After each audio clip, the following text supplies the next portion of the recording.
Hello student.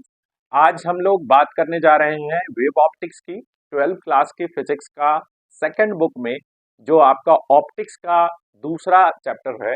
Optics का दूसरा part कह सकते हैं, दैट इज वेव ऑप्टिक्स। तो रे ऑप्टिक्स में आपने बहुत कुछ पहले पढ़ लिया है रे ऑप्टिक्स के लेक्चर में। तो आज के सेशन में हम सिर्फ वेव ऑप्टिक्स पे चर्चा करेंगे। वेव ऑप्टिक्स में कौन कौन सी चीजें आती हैं उस पर बात करते हैं। तो वेव ऑप्टिक्स में आपका जो है सबसे पहले आता है हैगन्स का वेव थ्योरी। हैगन्स ने आपको एक कॉन्सेप्ट दिया था, हैगन्स प्रिंसिपल। उसके बेसिस पे हमें laws of reflection, laws of refraction दोनों को प्रूफ करना होता है हैगन्स के प्रिंसिपल पे। इसे वेव थ्योरी के बेसिस पे भी बोला जाता है। सेकंड, अब बात करें तो हमारे पास जो आता है कुछ फिनोमेना है जो कि वेव ऑप्टिक्स में आपको पढ़ाई जाती है। वो है आपका इंटरफेरेंस, डिफ्रैक्शन एंड पोलराइजेशन। ये तीन टॉपिक और है इसमें जो सिलेबस का पार्ट है। तो हम लोग आज बात करेंगे। एक्चुअली अगर आप देखें तो सीबीएसई पॉइंट ऑफ व्यू से अभी करंट की बात करें तो पोलराइजेशन से क्वेश्चन नहीं आएगा, लेकिन हम लोग अभी interference, diffraction and wave theory, इन तीनों से क्वेश्चंस जो कि आपके बोर्ड एग्जाम में जरूर आएंगे और इसी पे आज हम बात करेंगे। तो इसमें सबसे पहले हम शुरू करते हैं। पहला टॉपिक क्या है? वो है वेव फ्रंट। तो जैसे कि पहले आपको मैं एग्जांपल एक बता दूं, जैसे अगर आप आसपास भी अपने देख सकते हैं, जैसे आपने पानी में पत्थर मार दिया, तो पानी में जब पत्थर मारते हो तो आपने देखा होगा उसकी वेव जो है कुछ इस तरह से फैलता है चारों तरफ। ओके, ऐसे आपने नजर अगर आपने देखा होगा तो अगर यहाँ पे ये एक सर्कल बनता है, ऐसे अगर आप नोटिस करोगे तो ऐसे, तो इस तरह की चीजें आपको देखने को मिलेगा ऐसे फैलता हुआ। तो होता क्या है कि ये जो पॉइंट्स हैं जो कि क्रेस्ट, ट्रफ की हम बात करें, जो ऑलरेडी आप जानते हो, तो अगर ये सारे पॉइंट जो कि एक साथ, जैसे आप लोकस की यहाँ पे बात आती है जो कि सेम फेज में वाइब्रेट करे। फेज के बारे में आप जानते हो, एंगुलर पोजीशन को हम फेज कहते हैं। अगर मान लीजिए कि क्रेस्ट, सारे क्रेस्ट को आप मिलाओ या सारे ट्रफ को मिलाओ, अगर वो सब मिलके जो शेप देता है वही बनता है हमारा वेव फ्रंट। यानी कि इसको अगर डेफिनेशन की बात करें तो डेफिनेशन इसका होता है the locus of points which vibrate in same phase. Locus जैसे कि आप मैथमेटिक्स में भी पढ़ते हो, locus of straight line, locus of circle, locus of ellipse, ये सारी चीजें आपने लोकस का नाम सुना होगा। कि तो लोकस क्या है? एक पर्टिकुलर रूल के अंदर जो जो पॉइंट ड्रॉ होते हैं उनसे मिलने वाली, उनसे पास होने वाली लाइन। तो इसी को जैसे आप एक एग्जांपल से समझ लीजिए, जैसे आपको कोई कह देता है मैथमेटिक्स में y is equal to mx, तो इसका क्या है? आप x की वैल्यू रखते हैं, कॉरेस्पॉन्डिंग y की वैल्यू आ जाती है। अब इसको जब नंबर यहाँ पे ड्रॉ करते हैं तो क्या करते हैं, x की वैल्यू अगर आप जीरो लेते हैं, हम m को अभी चलो स्लोप को हटा देते हैं, तो जब जीरो लेते हो तो y की भी जीरो, तो zero zero, one one, two two, ऐसे आता है। इन सब पॉइंट को मिलाते हो तो क्या है? एक स्ट्रेट लाइन कर्व आपका आता है।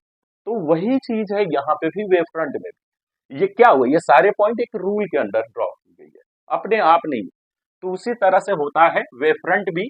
तो उसमें भी है, सारे क्रेस्ट को या सारे ट्रफ को एक साथ मिला दो, उससे जो लाइन पास होगी वो सारे लोकस एक बनाएगा और उसे हम वेव फ्रंट कहते हैं। तो इसीलिए वेव फ्रंट में भी, जैसे अगर हमारा कोई पॉइंट सोर्स है, सपोज कर लीजिए कि कोई बल्ब है जो कि सपोज कर लीजिए वो स्फेरिकल फॉर्मेट या पॉइंट फॉर्मेट में है, तो उसका जो वेव फ्रंट बनेगा स्फेरिकल बनेगा। ओके, दूसरा अगर कोई लाइन सोर्स है, सपोज कर लीजिए ट्यूब लाइट, तो इसका बनेगा सिलेंड्रिकल फॉर्मेट बनेगा। तो ये चीजें आपको समझनी है।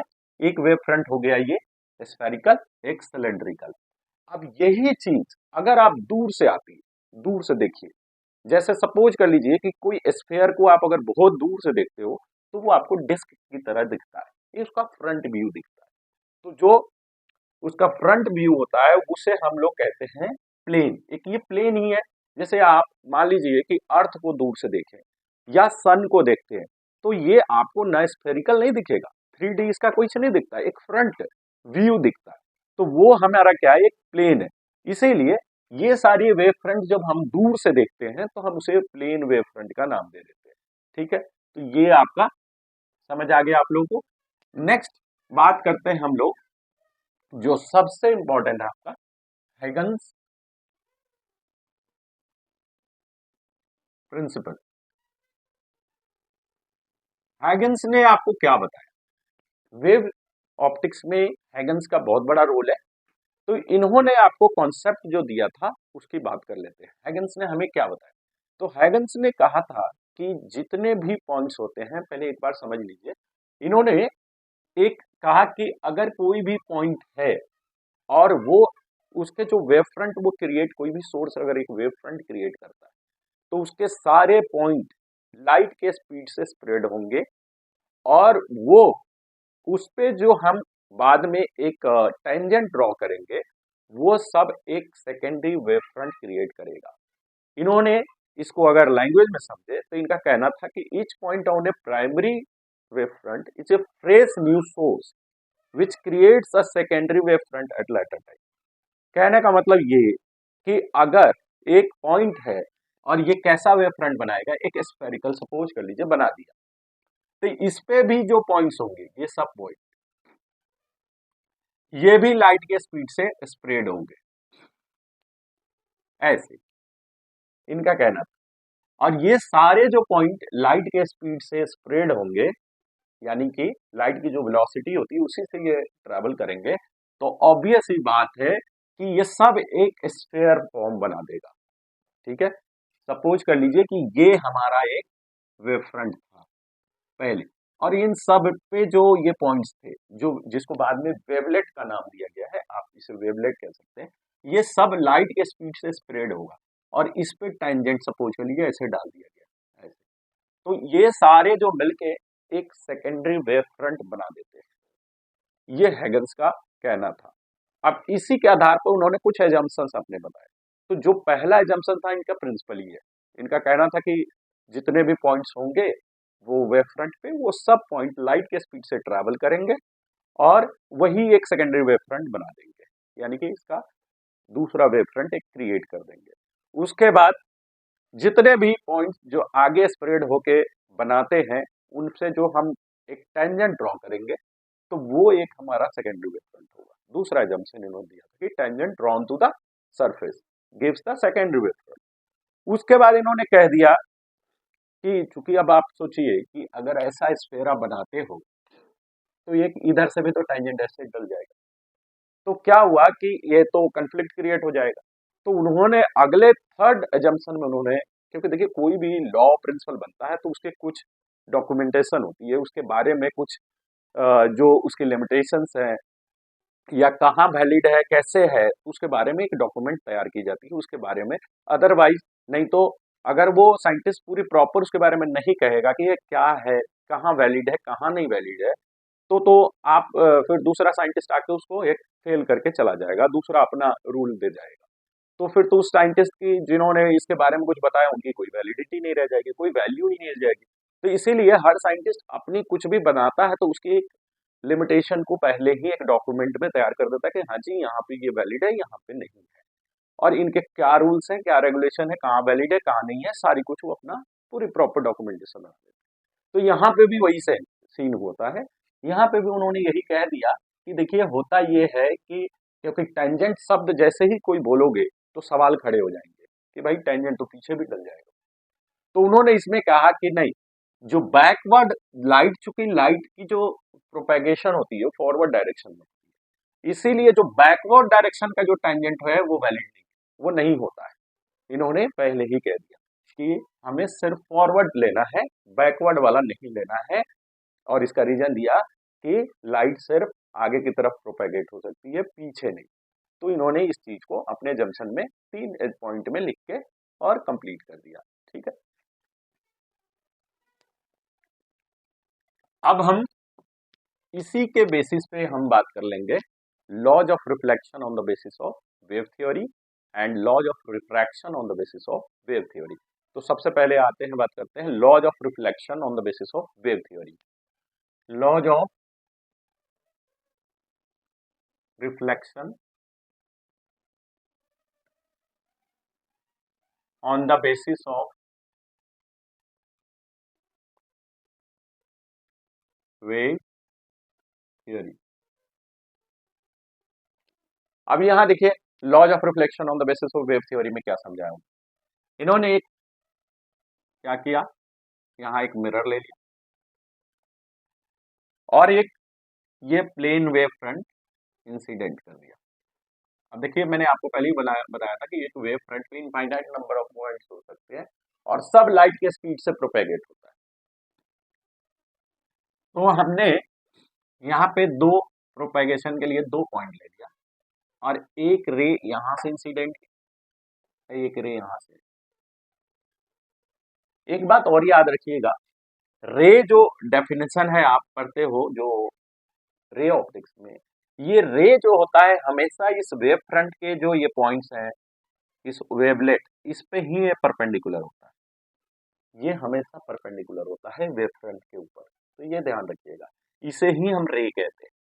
ओके, यानी कि वेव जितने भी वेव फ्रंट हैं उनके जो पॉइंट्स होते हैं उससे जो लाइन परपेंडिकुलर पास होती है उसे ही हम लोग क्या बोलते हैं, रे। ओके, तो रे हमेशा वेव फ्रंट पे परपेंडिकुलर होगा। अब यहाँ से ये हमने पास कर दिया। अब देखिए दो लाइन हमने लिया है और ये हमारा एक इंसिडेंट वेव फ्रंट सपोज कर लीजिए, प्लेन वेव फ्रंट हम ले रहे हैं।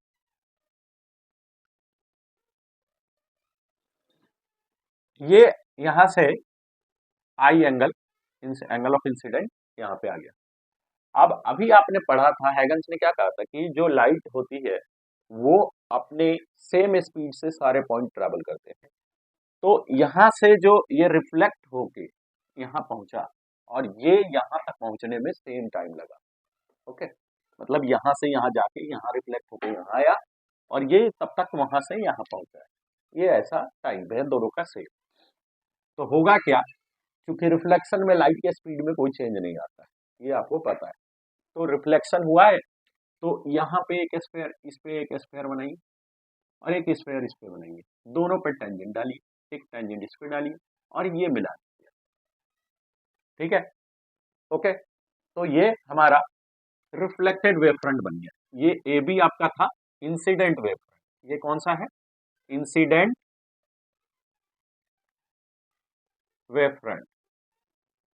ये है आपका इंसिडेंट वेव फ्रंट और इसको कुछ सीडी नेम दे दीजिए। ये है आपका reflected wave front, reflected wave front. ठीक है, अब यहां से जब रे यहां तक गई, इसे एक्सटेंड कर दीजिए थोड़ा, इसे भी आप इधर दिखा, अब यहां भी नॉर्मल डाल दीजिए, ये आर हो गया आपका। अब आप देखिए ये चूंकि अभी अभी मैंने बताया था आपको कि ये जो परपेंडिकुलर, ये जो वेव फ्रंट पे रे हमेशा परपेंडिकुलर होता है, यानी कि ये एंगल 90 डिग्री और ये वाला जो एंगल ये भी 90 डिग्री। तो ये अगर आप बात करें तो ये 90 माइनस आई हो जाएगा, हो जाएगा। और अगर ये पूरा यहां तक 90 है तो ये 90 माइनस आई है तो ये आपका आई हो जाएगा। क्लियर, फिर से समझ लीजिए, ये जो एंगल है क्योंकि ये इसके वेव फ्रंट पे 90 डिग्री होता है, कौन, रे, तो यहाँ आई है तो ये 90 माइनस आई और ये पूरा परपेंडिकुलर है तो ये 90 माइनस आई तो ये आई। ओके, तो यहाँ तक आपका ये एंगल मिल गया।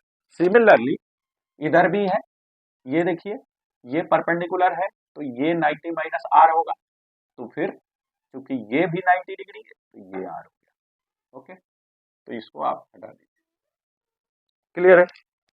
अब यहां से देखिए ये 90 डिग्री क्योंकि ये परपेंडिकुलर होता है, ये भी 90 डिग्री है। ओके, तो यहाँ पे angle B A D is equal to angle कितना, बी सी डी, बी सी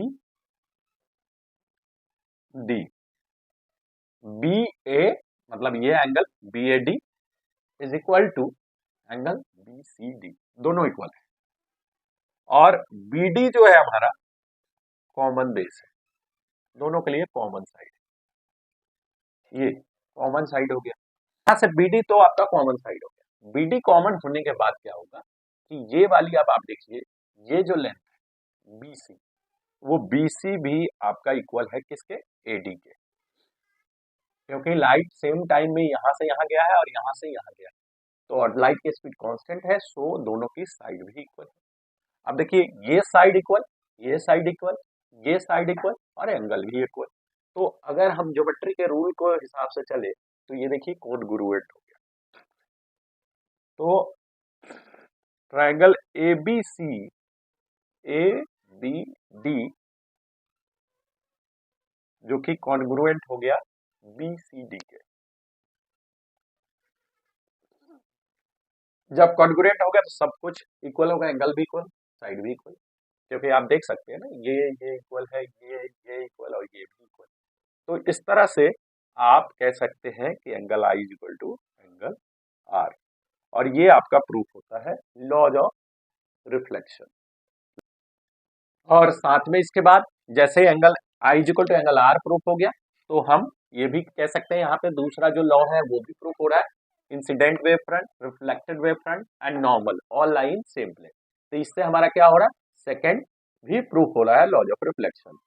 अब बात करते हैं हम लोग, नेक्स्ट बात करते हैं लॉज ऑफ रिफ्रैक्शन का।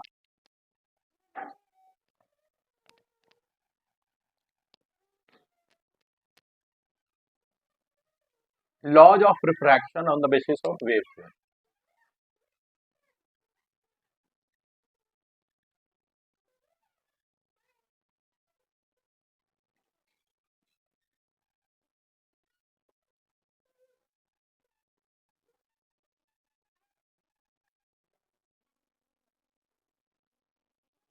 Laws of refraction on the basis of wave theory, इसमें हम एक केस ले रहे हैं रेयर टू डेंसर का।